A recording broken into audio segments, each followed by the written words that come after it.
علماء بریلوی، علماء اہل حدیث، تینوں علماء کا فتویٰ ہے کہ یہ مرزا جو ہے یہ جھوٹا گمراہ ہے۔ یہ کیا ہے؟ جھوٹا اور گمراہ ہے۔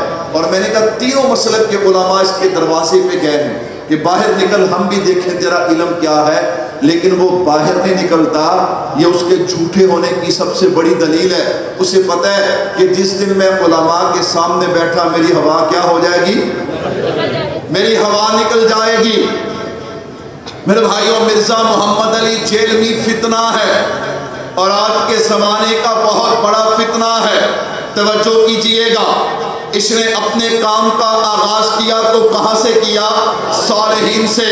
جو لوگ اسے سنتے ہیں یا ویسے اتفاق سے کسی نے سنا، میں نے کہا وہ ایک لفظ بولتا ہے۔ وہ لفظ کیا ہے؟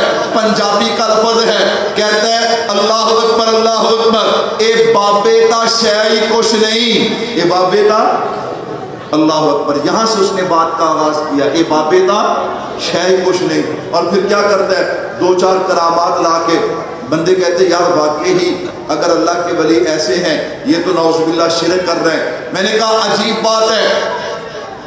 میرے بھائیوں توجہ کیجئے گا، اس نے یہ بات کہہ کے کہ بابے تو شے کچھ نہیں، بزرگ تو چیز ہی کچھ نہیں، اللہ اکبر، یہ سب سے پہلا حملہ اس نے صالحین پہ کیا۔ کیوں؟ وہ جانتا ہے یہاں پہ حملہ کروں گا تو آگے رستہ بنے گا۔ آپ کہیں گے مولوی صاحب کیا مطلب؟ میں نے کہا چور چوری کرنے جاتا ہے، وہ دکان کا شٹر نہیں توڑتا، وہ دکان کا تالا توڑتا ہے۔ اسے پتہ ہے تالا ٹوٹ گیا، اگلا کام آسان ہو جائے گا۔ یاد رکھیے گا، یہ جو بزرگ ہے نا، یہ دین کی سند میں تالے کا کام کرتے ہیں۔ آپ کہیں گے کیا مطلب؟ حضرت قاری صاحب تشریف فرما ہے، الحمدللہ بہت اچھا قرآن پڑھتے ہیں۔ میں نے قاری صاحب سے پوچھا، قاری صاحب آپ کے پاس کیا دلیل ہے؟ یہ قرآن وہی قرآن ہے جو جبرائیل امین حضور پہ لائے تھے، حضور نے صحابہ کو دیا۔ تو حضرت قاری صاحب فرماتے میرے پاس تو دلیل یہی ہے کہ میں نے اسی طرح اپنے استاد محترم سے پڑھا۔ آپ کے استاد کے پاس کیا دلیل ہے؟ میں نے اپنے استاد سے پڑھا، انہوں نے اپنے استاد سے پڑھا۔ یوں چلتے چلتے تابعین تبع تابعین صحابہ اور پھر جناب محمد مصطفیٰ صلی اللہ علیہ وسلم۔ میں نے کہا اگر صالحین کو نکال دو گے، 14 صدیوں کے بزرگوں کا انکار کر دو گے، پھر قرآن کی دلیل آپ کو نہیں ملے گی۔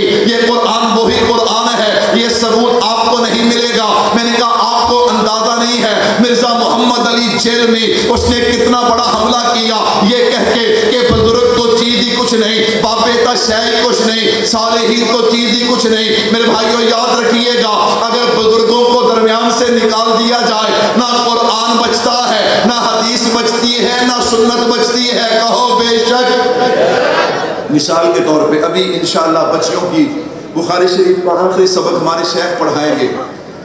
دورہ حدیث شریف سال جو ہے سیاستہ پڑھائی جاتی ہے، اس میں بخاری شریف پڑھائی جاتی ہے۔ بخاری شریف کی پہلی حدیث ہے انما الاعمال بالنیات۔ کیا حدیث ہے؟ انما الاعمال بالنیات۔ یہ حدیث پاک میں نے پڑھی اپنے استاد محترم حضرت مولانا عطا اللہ نقشبندی دامت برکاتہم العالیہ سے۔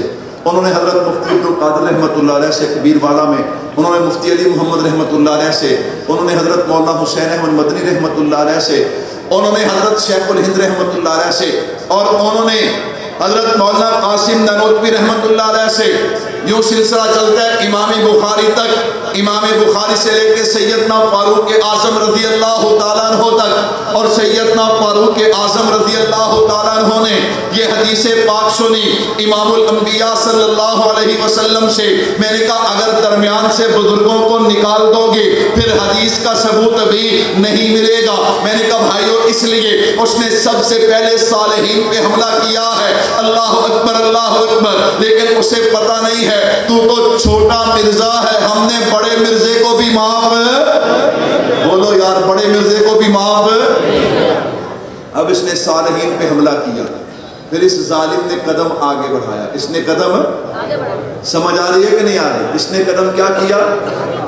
جنگ صفین کو چھیڑتا ہے، جنگ جمل کو چھیڑتا ہے، اللہ اکبر۔ میں نے کہا یہ جنگیں اب ہوئی ہیں، ان جنگوں کو ہوئے 1450 سال ہو گئے۔ کتنے ہو گئے؟ جنگ صفین اور جنگ جمل 35 ہجری سے لے کے 40 ہجری کے درمیان یہ جنگیں ہوئی.